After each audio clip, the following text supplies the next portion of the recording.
और सीधे लिए चलते हैं। इस वक्त पीएम नरेंद्र मोदी मन की बात से खिताब कर रहे हैं। आज इस चर्चा को शुरू करते हुए मन मस्तिष्क में कितने ही भाव उमड़ रहे हैं। हमारा और आपका मन की बात का ये साथ अपने 99वें पायदान पर आ पहुंचा है। आमतौर पर हम सुनते हैं कि 99 का फेर बहुत कठिन होता है। क्रिकेट में तो नर्वस 90 को बहुत मुश्किल पड़ाव माना जाता है, लेकिन जहां भारत के जन जन के मन की बात हो, वहां की प्रेरणा ही कुछ और होती है। मुझे इस बात की भी खुशी है कि मन की बात के 100वें एपिसोड को लेकर देश के लोगों में बहुत उत्साह है। मुझे बहुत सारे संदेश मिल रहे हैं, फोन आ रहे हैं। आज जब हम आजादी का अमृतकाल मना रहे हैं, नए संकल्पों के साथ आगे बढ़ रहे हैं, तो 100वें मन की बात को लेकर आपके सुझावों और विचारों को जानने के लिए मैं भी बहुत उत्सुक हूं। मुझे आपके ऐसे सुझावों का बेसब्री से इंतजार है। वैसे तो इंतजार हमेशा होता है, लेकिन इस बार इंतजार ज्यादा है। आपके ये सुझाव और विचार ही 30 अप्रैल को होने वाले 100वें मन की बात को और यादगार बनाएंगे।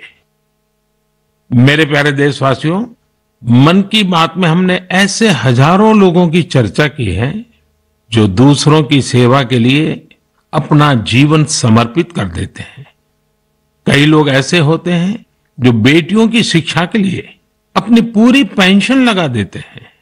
कोई अपने पूरे जीवन की कमाई पर्यावरण और जीव सेवा के लिए समर्पित कर देता है। हमारे देश में परमार्थ को इतना ऊपर रखा गया है कि दूसरों के सुख के लिए लोग अपना सर्वस्व दान देने में भी संकोच नहीं करते। इसलिए तो हमें बचपन से शिवी और दधीची जैसे देहदानियों की गाथाएं सुनाई जाती हैं। साथियों, आधुनिक मेडिकल साइंस के इस दौर में ऑर्गन डोनेशन किसी को जीवन देने का एक बहुत बड़ा माध्यम बन चुका है। कहते हैं, जब एक व्यक्ति मृत्यु के बाद अपना शरीर दान करता है तो उससे 8 से 9 लोगों को एक नया जीवन मिलने की संभावना बनती है। संतोष की बात है कि आज देश में ऑर्गन डोनेशन के प्रति जागरूकता भी बढ़ रही है।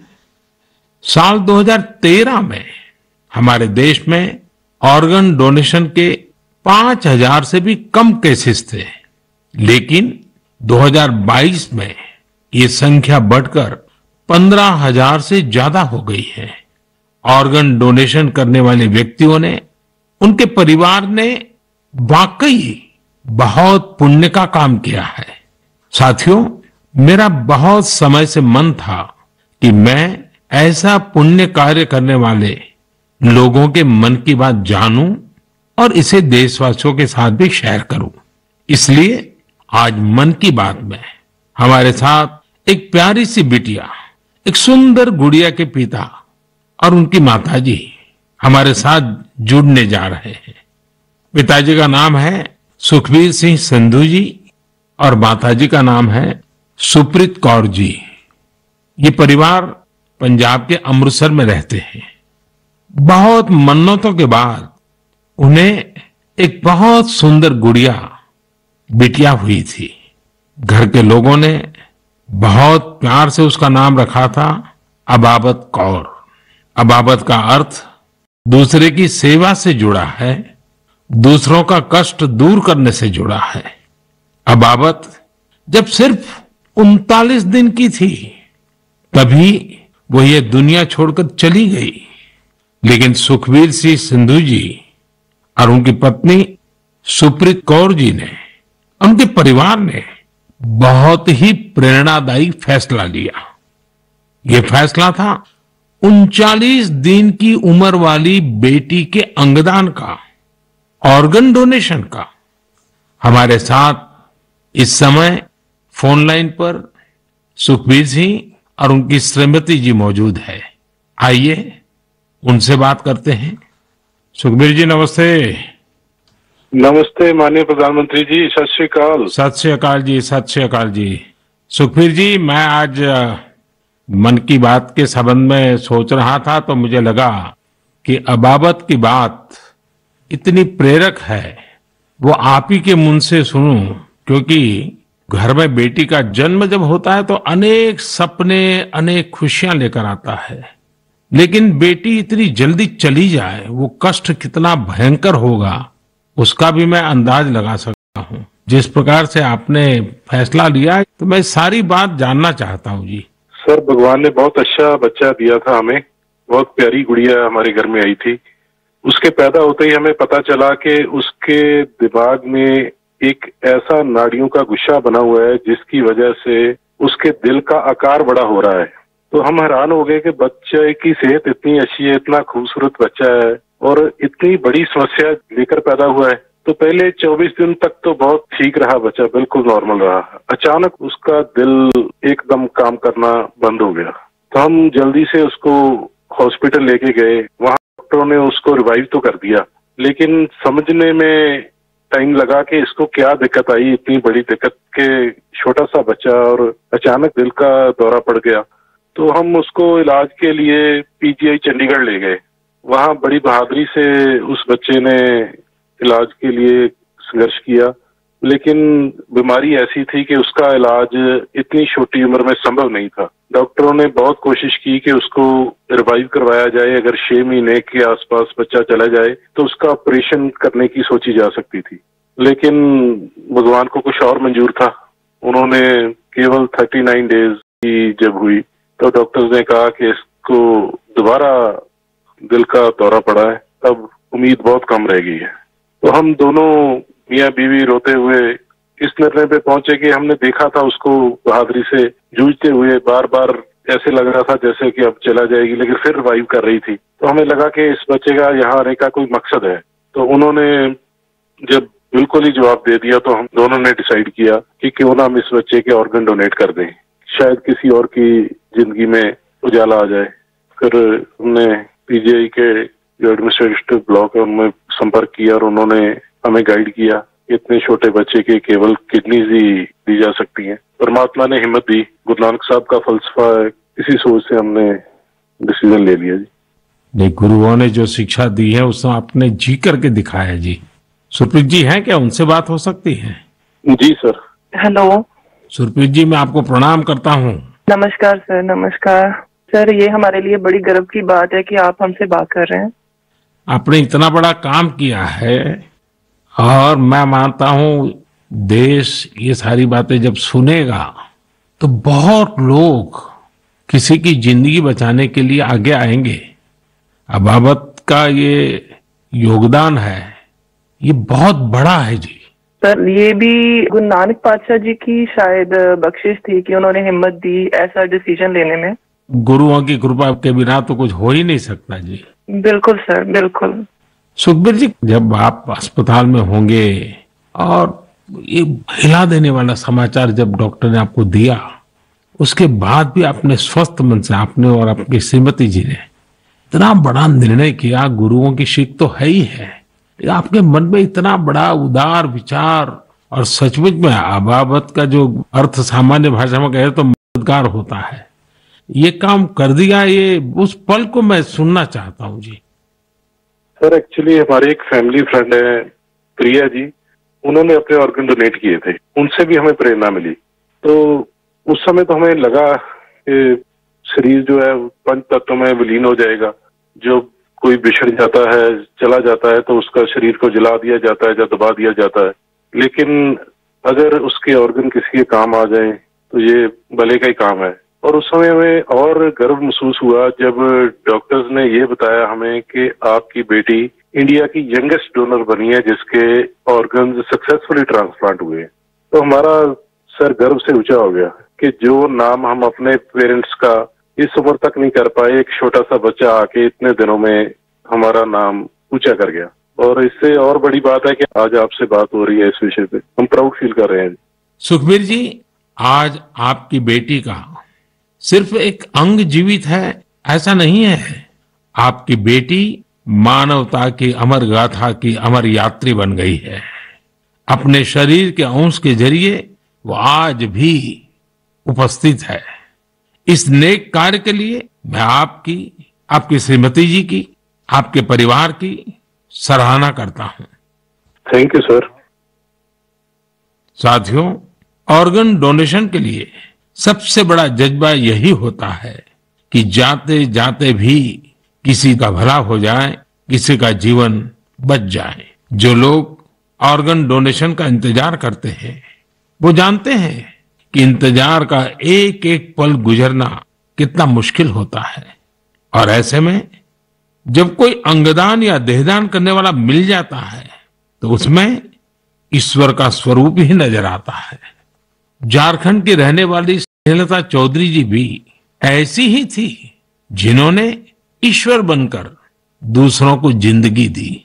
63 वर्ष की स्नेहलता चौधरी जी अपना हार्ट, किडनी और लीवर दान करके गई। आज मन की बात में उनके बेटे भाई अभिजीत चौधरी जी हमारे साथ हैं। आइए उनसे सुनते हैं। अभिजीत जी नमस्कार। प्रणाम सर। अभिजीत जी, आप एक ऐसी माँ के बेटे हैं जिसने आपको जन्म देकर एक प्रकार से जीवन तो दिया ही, लेकिन और जो अपनी मृत्यु के बाद भी आपकी माता जी कई लोगों को जीवन दे करके गई। एक पुत्र के नाते अभिजीत आप जरूर गर्व अनुभव करते होंगे। हाँ जी सर। आप अपनी माता जी के बारे में जरा बताइए, किन परिस्थितियों में ऑर्गन डोनेशन का फैसला लिया गया? मेरी माता जी सरायकेला बोल के एक छोटा सा गांव है झारखंड में, वहां पे मेरे मम्मी पापा दोनों रहते हैं। ये पिछले 25 साल से लगातार मॉर्निंग वॉक करती थी और अपने हैबिट के अनुसार सुबह 4 बजे अपने मॉर्निंग वॉक के लिए निकली थी। उस समय एक मोटरसाइकिल वाले ने इनको पीछे से धक्का मारा और वो उसी समय गिर गई, जिससे उनको सर पे बहुत ज्यादा चोट लगा। तुरंत हम लोगों ने उनको सदर अस्पताल सरायकेला ले गए, जहां डॉक्टर साहब ने उनकी मरहम पट्टी की, पर खून बहुत निकल रहा था और उनको कोई सेंस नहीं था। तुरंत हम लोगों ने उनको टाटा मेन हॉस्पिटल लेके चले गए। वहां उनकी सर्जरी हुई। 48 घंटे के ऑब्जर्वेशन के बाद डॉक्टर साहब ने बोला कि वहां पे चांसेस बहुत कम है। फिर हमने उनको एयरलिफ्ट करके एम्स दिल्ली लेके आए हम लोग। यहाँ पे उनकी ट्रीटमेंट हुई तकरीबन 7-8 दिन। उसके बाद पोजीशन ठीक था। एक दिन उनका ब्लड प्रेशर काफी गिर गया। उसके बाद पता चला उनकी ब्रेन डेथ हो गई है। तब फिर डॉक्टर साहब हमें प्रोटोकॉल के हिसाब ब्रीफ कर रहे थे ऑर्गन डोनेशन के बारे में। हम अपने पिताजी को शायद ये नहीं बता पाते कि ऑर्गन डोनेशन टाइप का भी कोई चीज होता है, क्योंकि हमें लगा वो उस बात को अब्सॉर्ब नहीं कर पाएंगे। तो उनके दिमाग से हम ये निकालना चाहते थे कि ऐसा कुछ चल रहा है। जैसे हमने उनको बोला कि ऑर्गन डोनेशन की बातें चल रही है, तब उन्होंने बोला कि नहीं, ये मम्मी का बहुत मन था और हमें ये करना है। हम काफी निराश थे उस समय तक, जब तक हमें ये पता चला था कि मम्मी नहीं बच सकेगी। पर जैसे ही ये ऑर्गन डोनेशन वाला डिस्कशन चालू हुआ, वो निराशा एक बहुत ही पॉजिटिव साइड चला गया और हम काफी अच्छे, एक बहुत ही पॉजिटिव एनवायरनमेंट में आ गए। उसको करते करते फिर हम लोग रात में 8 बजे काउंसलिंग हुई। दूसरे दिन हम लोगों ने ऑर्गन डोनेशन किया। इसमें मम्मी का एक सोच बहुत बड़ा था कि पहले वो काफी नेत्रदान और इन चीजों में, सोशल एक्टिविटीज में ये बहुत एक्टिव थी। शायद यही सोच को लेकर के ये इतना बड़ा चीज हम लोग कर पाए, और मेरे पिताजी का जो डिसीजन मेकिंग था इस चीज के बारे में, इस कारण से ये चीज हो पाया। कितने लोगों को काम आया अंग? इनका हार्ट, 2 किडनी, लिवर और दोनों आंख, ये डोनेशन हुआ था। तो 4 लोगों की जान और 2 जनों को आंख मिला है। अभिजीत जी, आपके पिताजी और माताजी दोनों नमन के अधिकारी हैं। मैं उनको प्रणाम करता हूं। और आपके पिताजी ने इतने बड़े निर्णय में आप परिवारजनों का नेतृत्व किया, ये वाकई बहुत ही प्रेरक है। और मैं मानता हूं कि माँ तो माँ ही होती है, माँ एक अपने आप में प्रेरणा भी होती है, लेकिन माँ जो परंपराएं छोड़ करके जाती है, वो पीढ़ी दर पीढ़ी एक बहुत बड़ी ताकत बन जाती है। अंगदान के लिए आपकी माता जी की प्रेरणा आज पूरे देश तक पहुंच रही है। मैं आपके इस पवित्र कार्य और महान कार्य के लिए आपके पूरे परिवार को बहुत बहुत बधाई देता हूं। अभिजीत जी धन्यवाद जी, और आपके पिताजी को हमारे प्रणाम जरूर कह देना। जरूर जरूर, थैंक यू। साथियों, 39 दिन की अबाबत कौर हो या 63 वर्ष की स्नेहलता चौधरी, इनके जैसे दानवीर हमें जीवन का महत्व समझाकर जाते हैं। हमारे देश में आज बड़ी संख्या में ऐसे जरूरतमंद है जो स्वस्थ जीवन की आशा में किसी ऑर्गन डोनेट करने वाले का इंतजार कर रहे हैं। मुझे संतोष है कि अंगदान को आसान बनाने और प्रोत्साहित करने के लिए पूरे देश में एक जैसी पॉलिसी पर भी काम हो रहा है। इस दिशा में राज्यों की डोमिसाइल की शर्त को हटाने का निर्णय भी लिया गया है। यानी अब देश के किसी भी राज्य में जाकर मरीज ऑर्गन प्राप्त करने के लिए रजिस्टर करवा पाएगा। सरकार ने ऑर्गन डोनेशन के लिए 65 वर्ष से कम आयु की आयु सीमा को भी खत्म करने का फैसला लिया है। इन प्रयासों के बीच मेरा देशवासियों से आग्रह है कि ऑर्गन डोनर ज्यादा से ज्यादा संख्या में आगे आए। आपका एक फैसला कई लोगों की जिंदगी बचा सकता है, जिंदगी बना सकता है। मेरे प्यारे देशवासियों, ये नवरात्र का समय है, शक्ति की उपासना का समय है। आज भारत का जो सामर्थ्य नए सिरे से निखर कर सामने आ रहा है, उसमें बहुत बड़ी भूमिका हमारी नारी शक्ति की है। हाल फिलहाल ऐसे कितने ही उदाहरण हमारे सामने आए हैं। आपने सोशल मीडिया पर एशिया की पहली महिला लोको पायलट सुरेखा यादव जी को जरूर देखा होगा। सुरेखा जी एक और कीर्तिमान बनाते हुए वंदे भारत एक्सप्रेस की भी पहली महिला लोको पायलट बन गई है।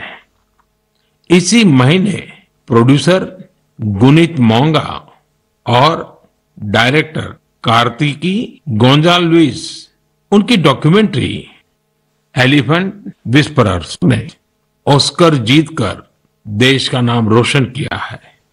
देश के लिए एक और उपलब्धि भाभा एटॉमिक रिसर्च सेंटर की साइंटिस्ट बहन ज्योतिर्मयी मोहंती जी ने भी हासिल की है।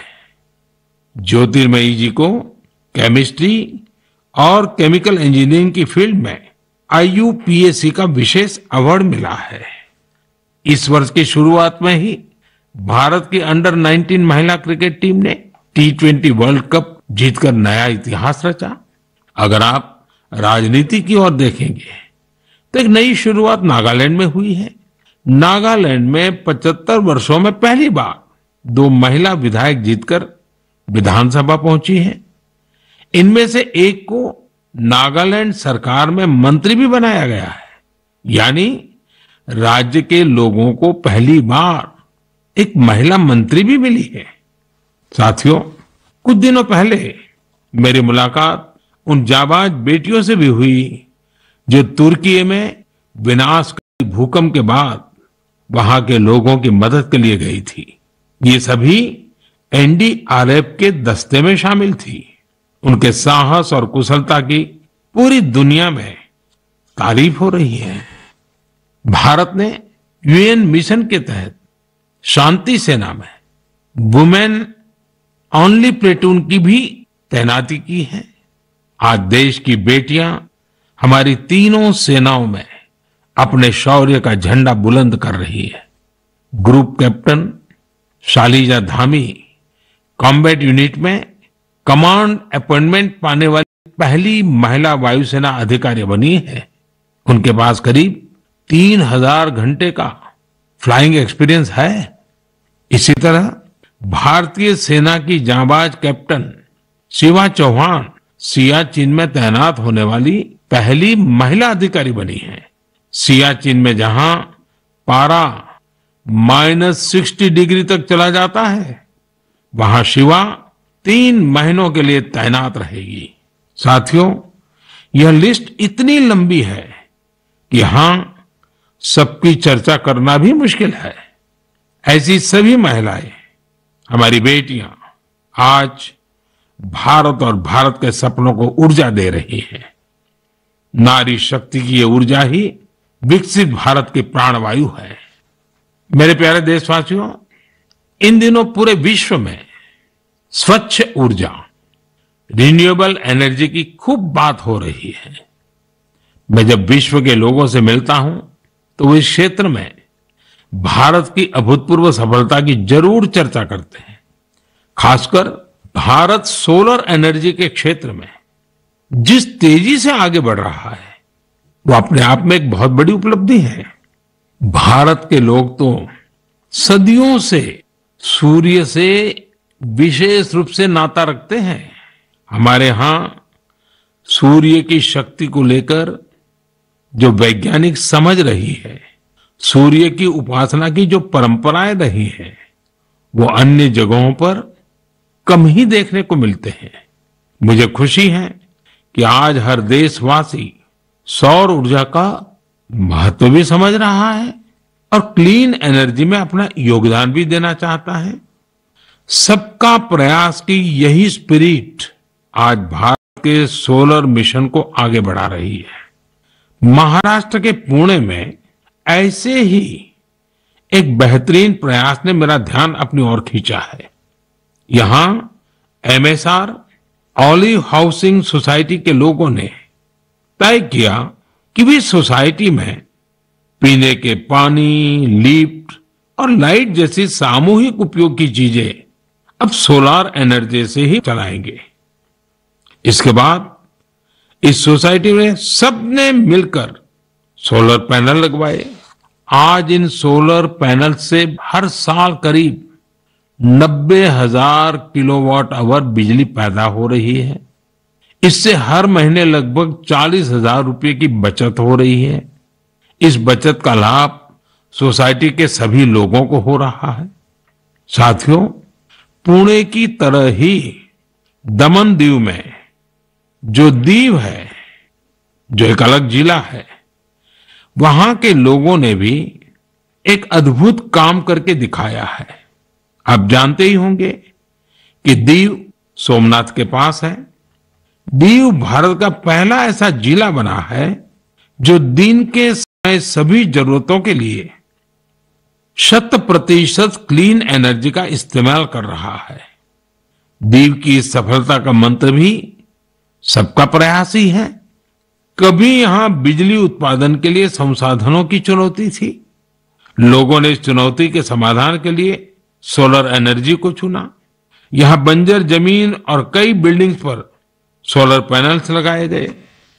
इन पैनल से दीव में दिन के समय जितनी बिजली जरूरत होती है उससे ज्यादा बिजली पैदा हो रही है। इस सोलर प्रोजेक्ट से बिजली खरीद पर खर्च होने वाले करीब 52 करोड़ रुपए भी बचे हैं। इससे पर्यावरण की भी बड़ी रक्षा हुई है। साथियों, पुणे और दीव उन्होंने जो कर दिखाया है, ऐसे प्रयास देश भर में कई और जगहों पर भी हो रहे हैं। इनसे पता चलता है कि पर्यावरण और प्रकृति को लेकर हम भारतीय कितने संवेदनशील हैं और हमारा देश किस तरह भविष्य की पीढ़ी के लिए बहुत जागृत है। मैं इस तरह के सभी प्रयासों की हृदय से सराहना करता हूं। मेरे प्यारे देशवासियों, हमारे देश में समय के साथ स्थिति परिस्थितियों के अनुसार अनेक परंपराएं विकसित होती है।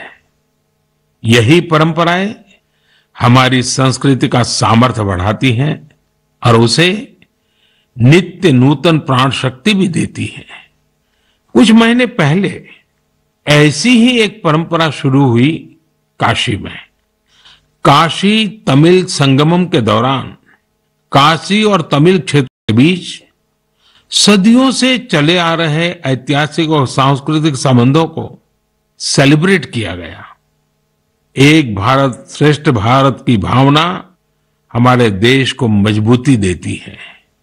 हम जब एक दूसरे के बारे में जानते हैं, सीखते हैं, तो एकता की ये भावना और प्रगाढ़ होती है। यूनिटी की इसी स्पिरिट के साथ अगले महीने गुजरात के विभिन्न हिस्सों में सौराष्ट्र तमिल संगमम होने जा रहा है। सौराष्ट्र तमिल संगमम 17 से 30 अप्रैल तक चलेगा। मन की बात के कुछ श्रोता जरूर सोच रहे होंगे कि गुजरात के सौराष्ट्र का तमिलनाडु से क्या संबंध है। दरअसल सदियों पहले सौराष्ट्र के अनेकों लोग तमिलनाडु के अलग अलग हिस्सों में बस गए थे। ये लोग आज भी सौराष्ट्री तमिल के नाम से जाने जाते हैं।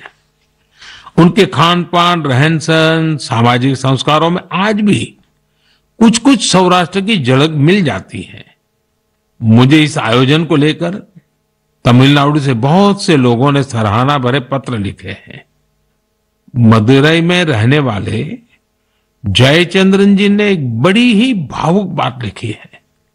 उन्होंने कहा है कि 1000 साल के बाद पहली बार किसी ने सौराष्ट्र तमिल के रिश्तों के बारे में सोचा है। सौराष्ट्र से तमिलनाडु आकर के बसे हुए लोगों को पूछा है। जयचंद्रन जी की बातें हजारों तमिल भाई बहनों की अभिव्यक्ति है। साथियों, मन की बात के श्रोताओं को मैं असम से जुड़ी हुई एक खबर के बारे में बताना चाहता हूं। ये भी एक भारत श्रेष्ठ भारत की भावना को मजबूत करती है। आप सभी जानते हैं कि हम वीर लासित बोरफुकन जी की 400वीं जयंती मना रहे हैं। वीर लासित बोरफुकन ने अत्याचारी मुगल सल्तनत के हाथों से गुवाहाटी को आजाद करवाया था। आज देश इस महान योद्धा के अदम्य साहस से परिचित हो रहा है। कुछ दिन पहले लासित बोरफुकन के जीवन पर आधारित निबंध लेखन का एक अभियान चलाया गया था। आपको यह जानकर आश्चर्य होगा कि इसके लिए करीब 45 लाख लोगों ने निबंध भेजे। आपको ये जानकर भी खुशी होगी कि अब यह एक गिनीज रिकॉर्ड बन चुका है। और सबसे बड़ी बात है, और जो ज्यादा प्रसन्नता की बात यह है कि वीर लासित बोरफुकन पर ये जो निबंध लिखे गए हैं उसमें करीब करीब 23 अलग अलग भाषाओं में लिखा गया है और लोगों ने भेजा है। इनमें असमिया भाषा के अलावा हिंदी, अंग्रेजी, बांग्ला, बोडो, नेपाली, संस्कृत, संथाली जैसी भाषाओं में लोगों ने निबंध भेजे हैं। मैं इस प्रयास का हिस्सा बने सभी लोगों की हृदय से प्रशंसा करता हूं।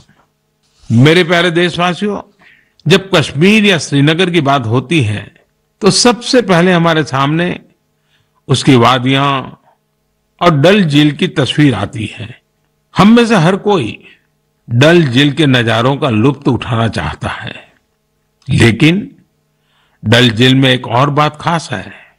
डल झील अपने स्वादिष्ट लोटस स्टेम्स, कमल के तनों या कमल ककड़ी के लिए भी जानी जाती है। कमल के तनों को देश में अलग अलग जगह अलग अलग नाम से जानते हैं। कश्मीर में इन्हें नादरू कहते हैं।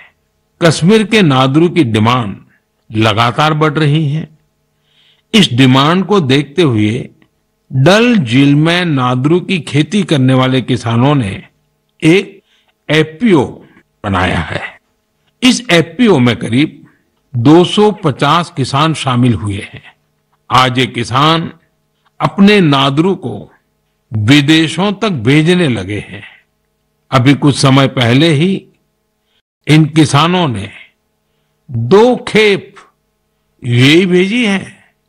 ये सफलता कश्मीर का नाम तो कर ही रही है, साथ ही इससे सैकड़ों किसानों की आमदनी भी बढ़ी है। साथियों, कश्मीर के लोगों का कृषि से ही जुड़ा हुआ ऐसा ही एक और प्रयास इन दिनों अपनी कामयाबी की खुशबू फैला रहा है। आप सोच रहे होंगे कि मैं कामयाबी की खुशबू क्यों बोल रहा हूं। बात है ही खुशबू की, सुगंध की ही तो बात है। दरअसल जम्मू कश्मीर के डोडा जिले में एक कस्बा है भदरवा। यहां के किसान दशकों से मक्के की पारंपरिक खेती करते आ रहे थे, लेकिन कुछ किसानों ने कुछ अलग करने की सोची। उन्होंने फ्लोरिकल्चर यानी फूलों की खेती का रुख किया। आज यहां के करीब 2500 किसान, 2500 किसान लेवेंडर की खेती कर रहे हैं। इन्हें केंद्र सरकार के एरोमा मिशन से मदद भी मिली है। इस नई खेती ने किसानों की आमदनी में बड़ा इजाफा किया है और आज लेवेंडर के साथ साथ इनकी सफलता की खुशबू भी दूर दूर तक फैल रही है। साथियों, जब कश्मीर की बात हो, कमल की बात हो, फूल की बात हो, सुगंध की बात हो, तो कमल के फूल पर विराजमान रहने वाली मां शारदा का स्मरण आना बहुत स्वाभाविक है।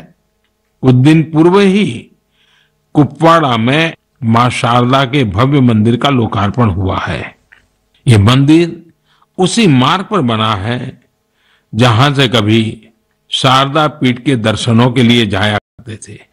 स्थानीय लोगों ने इस मंदिर के निर्माण में बहुत मदद की है। मैं जम्मू कश्मीर के लोगों को इस शुभ कार्य के लिए बहुत बहुत बधाई देता हूं। मेरे प्यारे देशवासियों, इस बार मन की बात में बस इतना ही। अगली बार आपसे मन की बात के 100वें एपिसोड में मुलाकात होगी। आप सभी अपने सुझाव जरूर भेजिए। मार्च के इस महीने में हम होली से लेकर नवरात्रि तक कई पर्व और त्योहारों में व्यस्त रहे हैं। रमजान का पवित्र महीना भी शुरू हो चुका है। अगले कुछ दिनों में श्री राम नवमी का महापर्व भी आने वाला है। इसके बाद महावीर जयंती, गुड फ्राइडे और ईस्टर भी आएंगे। अप्रैल के महीने में हम भारत के 2 महान विभूतियों की जयंती भी मनाते हैं। ये 2 महापुरुष हैं महात्मा ज्योतिबा फुले और बाबा साहब आम्बेडकर। इन दोनों ही महापुरुषों ने समाज में भेदभाव मिटाने के लिए अभूतपूर्व योगदान दिया। आज आजादी के अमृतकाल में हमें ऐसी महान विभूतियों से सीखने और निरंतर प्रेरणा लेने की जरूरत है। हमें अपने कर्तव्यों को सबसे आगे रखना है। साथियों, इस समय कुछ जगहों पर कोरोना भी बढ़ रहा है, इसलिए आप सभी को एहतियात बरतनी है, स्वच्छता का भी ध्यान रखना है। अगले महीने मन की बात के 100वें एपिसोड में हम लोग फिर मिलेंगे। तब तक के लिए मुझे विदा दीजिए। धन्यवाद। नमस्कार।